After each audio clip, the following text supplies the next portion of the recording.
Hi అండి, welcome to Tatas recipes. నేను ఈరోజు పెరుగు పచ్చడి రెసిపీని షేర్ చేస్తున్నానండి. ఈ పెరుగు పచ్చడి చికెన్ బిర్యానీలో, మటన్ బిర్యానీతోటి, చికెన్ పులావ్ తోటి, మటన్ పులావ్ తోటి అన్నిటితో బాగుంటుందండి. ఇది నిమిషంలో చేసేసుకోవచ్చు. పెరుగు పచ్చడికి కావాల్సిన పదార్థాలు: పెరుగు 2 కప్పులు, ఉల్లిపాయలు 2, పచ్చిమిరపకాయలు 2 సన్నగా తరిగినవి, కొత్తిమీర కొద్దిగా, పుదీనా 10 ఆకులు, ఉప్పు రుచికి సరిపడా. ముందుగా ఒక గిన్నెలోకి పెరుగు తీసుకొని బీట్ చేయాలి.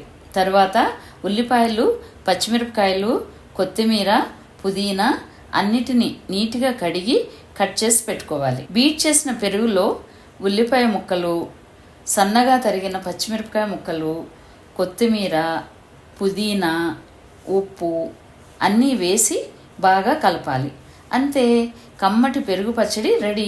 పెరుగు పచ్చడిని కమ్మటి పెరుగుతోనే చేయాలి, పుల్లటి పెరుగు బాగుండదు. మీరు కూడా తప్పకుండా ట్రై చేసి మీ అభిప్రాయాన్ని తెలియచేయండి.